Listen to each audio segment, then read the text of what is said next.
Fils et du Saint-Esprit. Amen. Le Seigneur soit avec vous. Et avec votre esprit. Rendez grâce au Seigneur, car il est bon, éternel est son amour. C'est conscient de cette bonté du Seigneur dans notre vie que nous venons lui exprimer notre gratitude. Et comme toujours, avant la célébration de tout mystère eucharistique, nous allons encore une fois, avec un cœur de repentir, demander pardon au Seigneur pour nos manquements, nos chutes et nos fautes, afin d'être moins indignes pour célébrer ces saints mystères.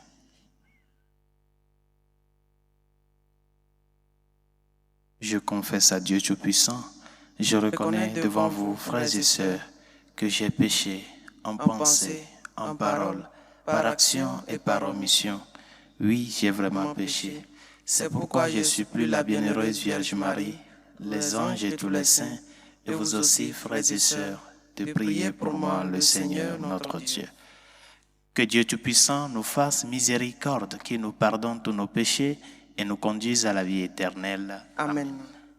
Seigneur, prends pitié. Seigneur, prends pitié. Ô Christ, prends pitié. Ô Christ, prends pitié. Seigneur, prends pitié. Seigneur, prends pitié.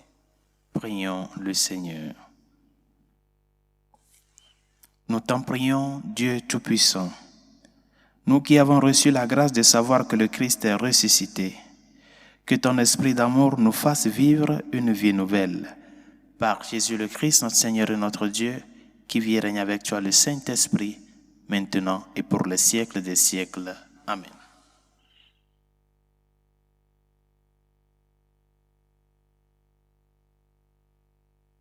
Lecture du livre des Actes des Apôtres. En ces jours-là, Saül était toujours animé d'une rage meurtrière contre les disciples du Seigneur. Il alla trouver le grand prêtre et lui demanda des lettres pour les synagogues de Damas, afin que, s'il trouvait des hommes et des femmes qui suivaient le chemin du Seigneur, il les amène enchaînés à Jérusalem. Comme il était en route et approchait de Damas, soudain une lumière venant du ciel l'enveloppa de sa clarté. Il fut précipité à terre. Il entendit une voix qui lui disait « Saül, Saül, pourquoi me persécuter ?» Il demanda « Qui es-tu, Seigneur ?» La voix répondit « Je suis Jésus, celui que tu persécutes. Relève-toi et entre dans la ville. On te dira ce que tu dois faire. » Ses compagnons de route s'étaient arrêtés, muets de stupeur. Ils attendaient la voix, mais ils ne voyaient personne. Saül se releva de terre, et bien qu'il eût les yeux ouverts, il ne voyait rien. Ils le prirent par la main pour le faire entrer à Damas.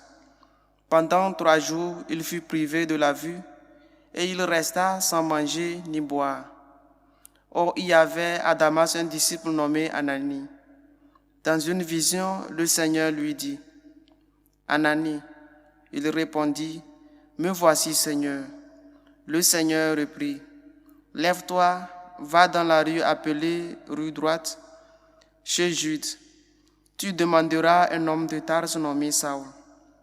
Il est en prière et il a eu cette vision. Un homme du nom d'Ananie entrait et lui imposait les mains pour lui rendre la vue.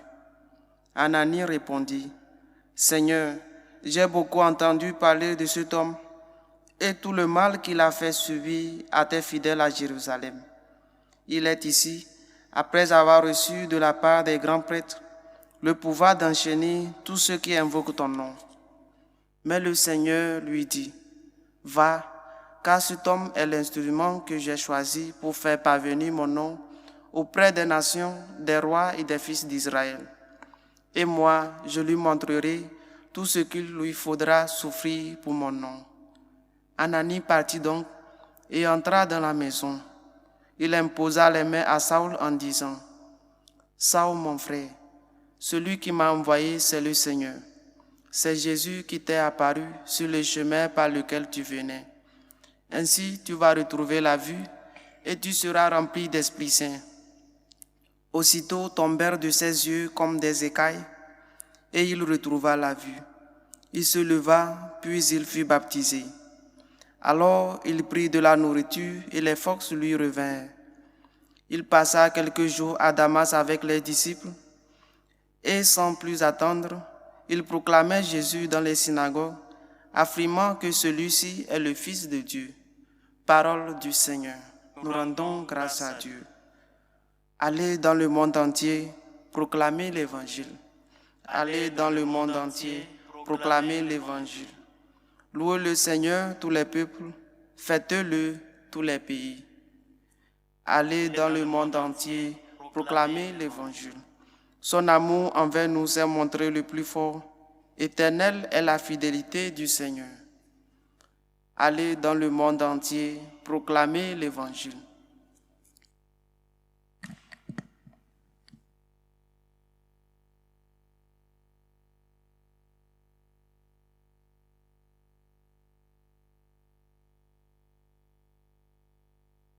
Le Seigneur soit avec vous. Et avec votre esprit. Proclamation de l'Évangile de Jésus-Christ selon Saint Jean. Gloire à toi, Seigneur. En ce temps-là, les Juifs se querellaient entre eux. Comment celui-là peut-il nous donner sa chair à manger? Jésus leur dit alors, Amen, Amen, je vous le dis, si vous ne mangez pas la chair du Fils de l'homme, et si vous ne buvez pas son sang, vous n'avez pas la vie en vous. Celui qui mange ma chair et boit mon sang a la vie éternelle, et moi je le ressusciterai au dernier jour. En effet, ma chair est la vraie nourriture, et mon sang est la vraie boisson. Celui qui mange ma chair et boit mon sang demeure en moi, et moi je demeure en lui. De même que le Père qui est vivant m'a envoyé, et que moi je vis par le Père, de même, celui qui me mange, lui aussi vivra par moi. Tel est le pain qui est descendu du ciel. Il n'est pas comme celui que le Père a mangé. Eux, ils sont morts. Celui qui mange ce pain vivra éternellement. Voilà ce que Jésus a dit alors qu'il enseignait à la synagogue de Capharnaüm. Acclamons la parole de Dieu. Louange à toi, Seigneur Jésus.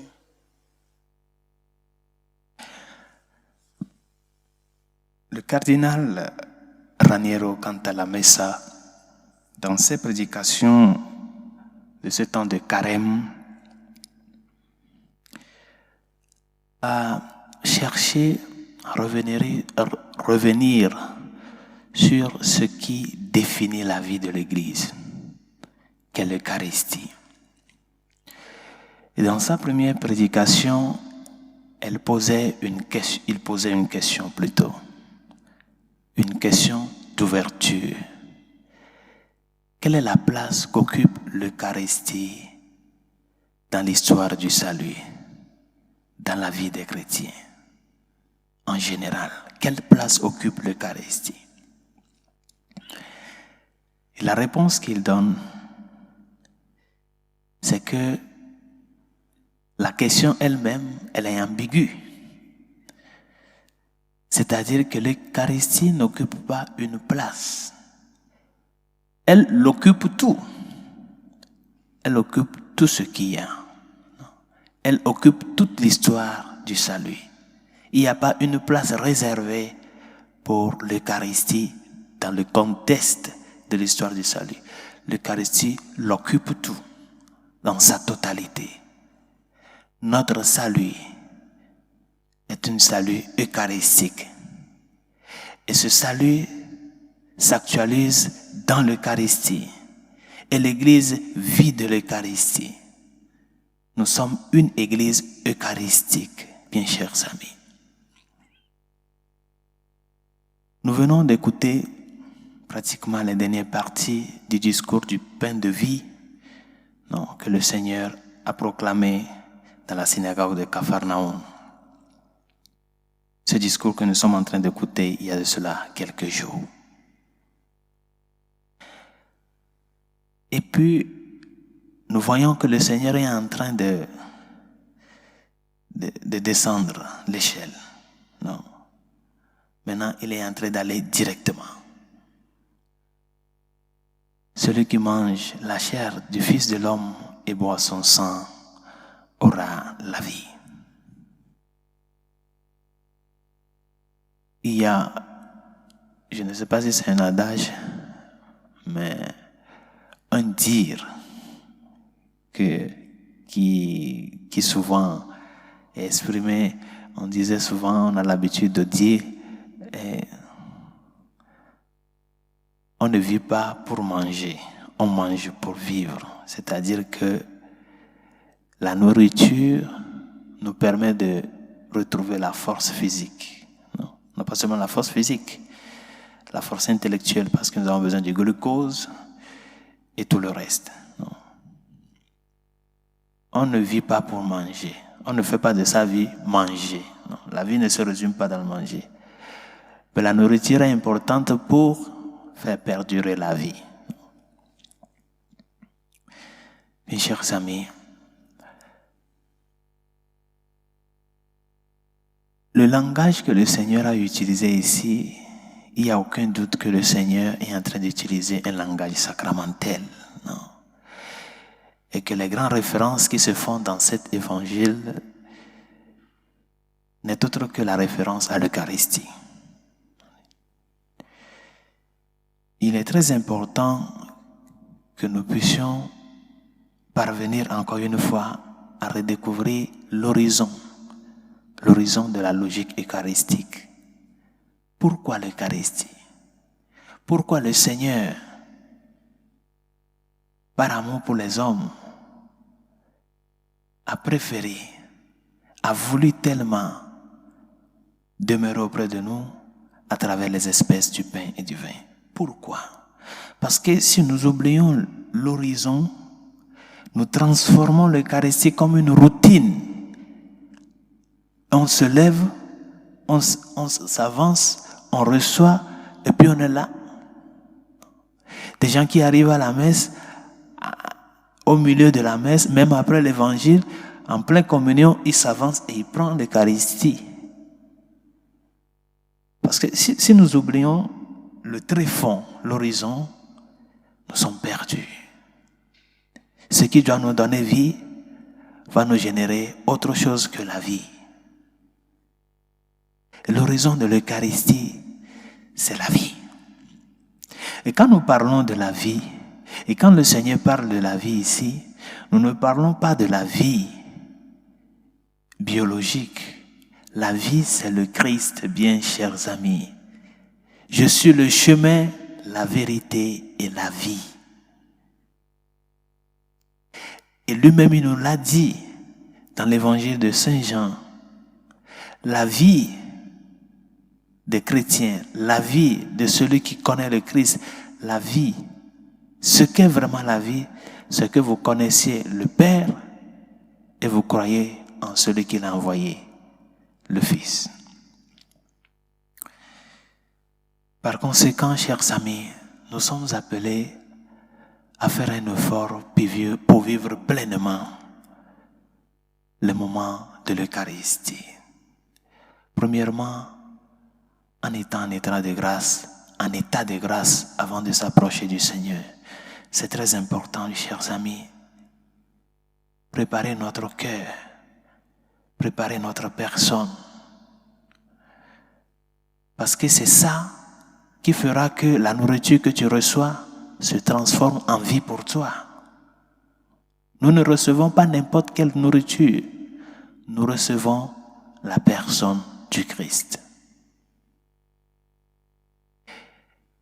Et la réalité du message du Christ, celui qui mange ma chair et boit mon sang, implique que nous sommes appelés à entrer dans cette communion vitale, cette intimité permanente avec le Seigneur, non? Dans sa vie divine, la vie du ressuscité. Toutes les fois que nous recevons l'Eucharistie, avec un cœur disposé et préparé, en étant en état de grâce, nous nous ressuscitons, nous mourons et nous ressuscitons avec le Seigneur. Et l'Eucharistie nous transforme. Plein de gens peuvent le témoigner. L'Eucharistie nous transforme, nous donne la force. Et c'est l'unique présence réelle et sacramentelle du Seigneur au milieu de son peuple. Et c'est pour cela que nous sommes appelés à prendre conscience de celui que nous recevons sous les espèces du pain et du vin. C'est le Christ, c'est la vie du monde, c'est la vie des chrétiens, c'est ta vie. Et celui qui doit te donner la vie, ce qui doit te donner la vie, il faut en prendre soin pour que cela ne soit pas nuisible pour toi. Demandons au Seigneur au cours de cette Eucharistie de nous aider à ce que nous puissions rentrer dans les profondeurs de ce mystère que nous vivons jour le jour. Elle occupe tout. L'Eucharistie l'occupe tout dans l'histoire de ton salut et de mon salut. Car le Seigneur continue par nous sauver au jour le jour à travers le mystère de l'Eucharistie. À nous de profiter de ce moment-là pour pouvoir récupérer force en lui. Cette force qui n'est autre que la vie en abondance, la vie éternelle qui nous apporte à travers sa résurrection. Que sa grâce nous y aide. Prions pour l'Église et ses pasteurs, afin qu'elle puisse annoncer le message de l'Eucharistie, le message sacramentel de que le Seigneur continue par rendre présent son mystère de la croix sur chaque autel au jour le jour, pour le bien des hommes. Seigneur, écoute-nous. Seigneur, exauce-nous.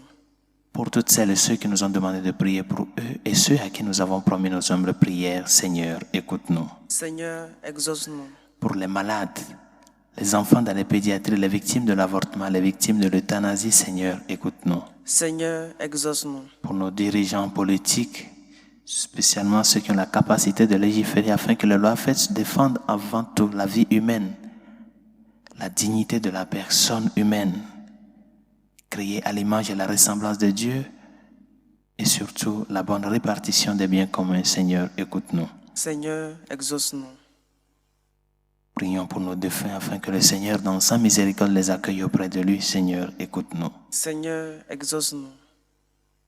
Prions aussi pour la paix dans le monde, la paix dans nos cœurs, la paix en Ukraine, la paix dans les pays menacés par le terrorisme. Seigneur, écoute-nous. Seigneur, exauce-nous. Et pour tout un chacun de nous, afin que le gage de notre salut, que le Seigneur continue par faire prolonger dans le mystère de l'Eucharistie, puisse nous donner la vie en abondance, et que nous aussi conscients de celui que nous recevons, nous préparons nos cœurs, notre personne, notre demeure, afin qu'il puisse y demeurer à jamais pour nous donner la vie qu'il apporte à chacun de nous. Seigneur, écoute-nous. Seigneur, exauce-nous. Dieu de miséricorde, écoute les supplications que nous t'adressons avec foi et espérance, toi qui vis et règnes pour les siècles des siècles.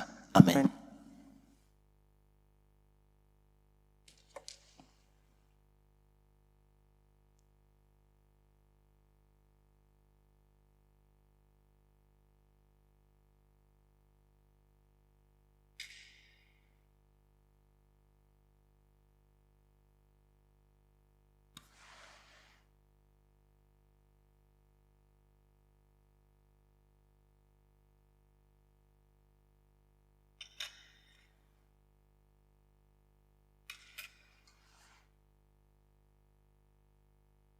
Tu es béni, Seigneur, Dieu de l'univers. Nous avons reçu de ta bonté le pain que nous te présentons. Fruit de la terre et du travail des hommes, il deviendra pour nous le pain de la vie. Béni soit Dieu, maintenant et toujours. Tu es béni, Seigneur, Dieu de l'univers. Nous avons reçu de ta bonté le vin que nous te présentons. Fruit de la vigne et du travail des hommes, il deviendra pour nous le vin du royaume éternel. Béni soit Dieu, maintenant et toujours.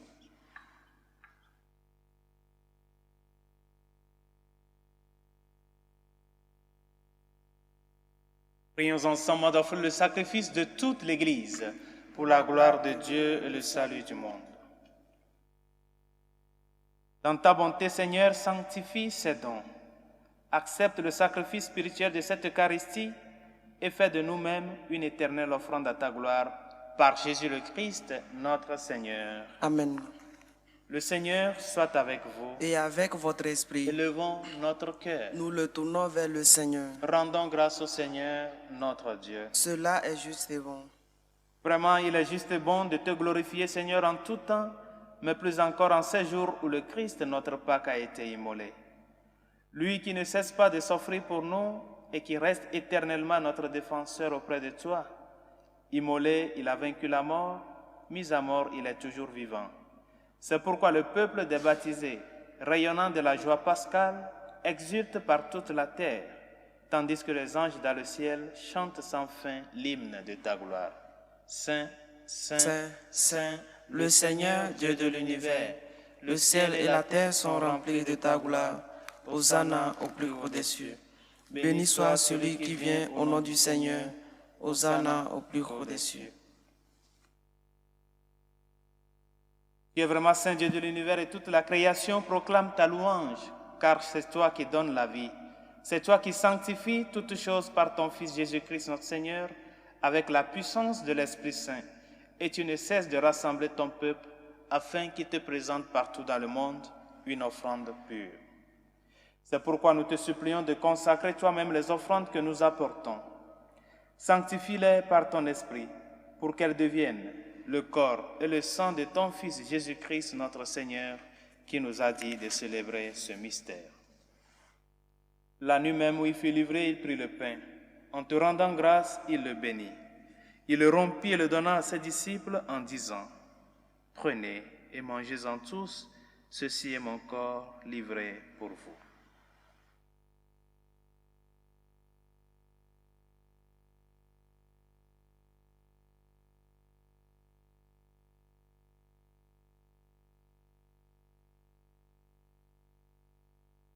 De même, à la fin du repas, il prit la coupe.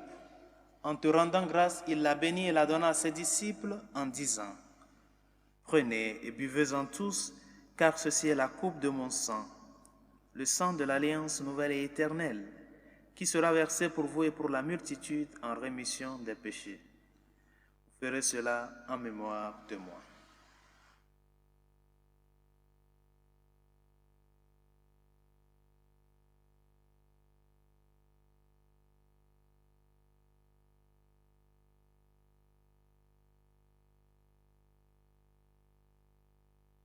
Il est grand le mystère de la foi. Nous annonçons ta mort, Seigneur Jésus. Nous proclamons ta résurrection. Nous attendons ta venue dans la gloire. En faisant mémoire de ton Fils, de sa passion qui nous sauve, de sa glorieuse résurrection et de son ascension dans le ciel, alors que nous attendons son dernier avènement, nous présentons cette offrande vivante et sainte pour te rendre grâce. Regarde, Seigneur, le sacrifice de ton Église, et daigne reconnaître celui de ton Fils qui nous a rétablis dans ton alliance. Quand nous serons nourris de son corps et de son sang, et remplis de l'Esprit Saint, accorde-nous d'être un seul corps et un seul esprit dans le Christ. Que l'Esprit Saint fasse de nous une éternelle offrande à ta gloire, pour que nous obtenions un jour les biens du monde à venir auprès de la Vierge Marie, la bienheureuse Mère de Dieu, avec les apôtres, les martyrs et tous les saints qui ne cessent d'intercéder pour nous. Et maintenant, nous te supplions, Seigneur, par le sacrifice qui nous réconcilie avec toi, étends au monde entier le salut et la paix. Affermis la foi et la charité de ton Église au long de son chemin sur la terre. Veille sur ton serviteur, le pape François, et notre évêque Carlos, l'ensemble des évêques, les prêtres, les diacres et tout le peuple des rachetés. Écoute les prières de ta famille assemblée devant toi et ramène à toi, Père très aimant, tous tes enfants dispersés. Pour nos frères défunts, pour Marthe, Martin, Eugénie, pour les hommes qui ont quitté ce monde et dont tu connais la droiture, nous te prions. Reçois-les dans ta lumière. Reçois-les dans ton royaume où nous espérons être comblés de ta gloire, tous ensemble pour l'éternité, par le Christ notre Seigneur, par qui tu donnes au monde toute grâce et tout bien. Par lui, avec lui et en lui, à toi, Dieu le Père Tout-Puissant, dans l'unité du Saint-Esprit, tout honneur et toute gloire pour les siècles des siècles. Amen. Comme nous l'avons appris du Sauveur et selon son commandement, nous osons dire, Notre Père qui es aux cieux, que ton nom soit sanctifié, que ton règne vienne, que ta volonté soit faite sur la terre comme au ciel. Donne-nous aujourd'hui notre pain de ce jour. Pardonne nos offenses comme nous pardonnons aussi à ceux qui nous ont offensés, et ne nous laisse pas entrer en tentation, mais délivre-nous du mal. Délivre-nous de tout mal, Seigneur, et donne la paix à notre temps. Par ta miséricorde, libère-nous du péché. Rassure-nous devant les épreuves. En cette vie où nous espérons le bonheur que tu promets et l'avènement de Jésus-Christ, notre Sauveur.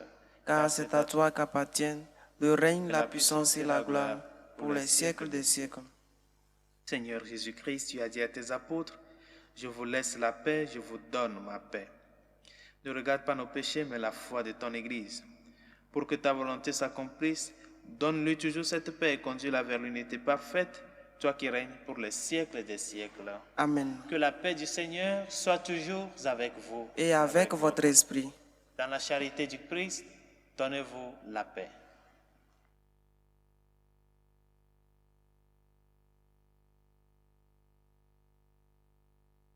Agneau de Dieu qui enlève les péchés du monde, prends pitié de nous.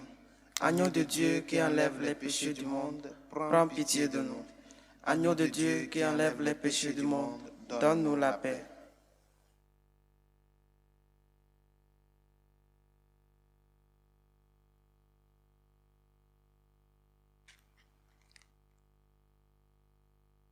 Heureux les invités au repas du Seigneur. Voici l'agneau de Dieu qui enlève les péchés du monde. Seigneur, je ne suis pas digne de te recevoir, mais dis seulement une parole et je serai guéri. Le corps et le sang du Christ nous gardent pour la vie éternelle. Amen.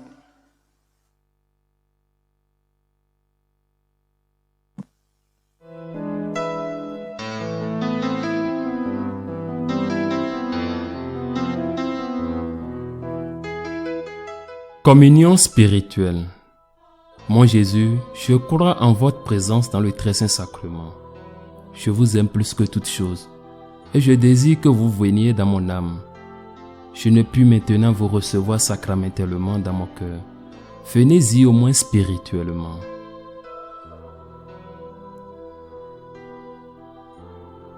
Je vous embrasse comme si vous étiez déjà venu et je m'unis à vous tout entier. Ne permettez pas que j'aie jamais le malheur de me séparer de vous. Amen.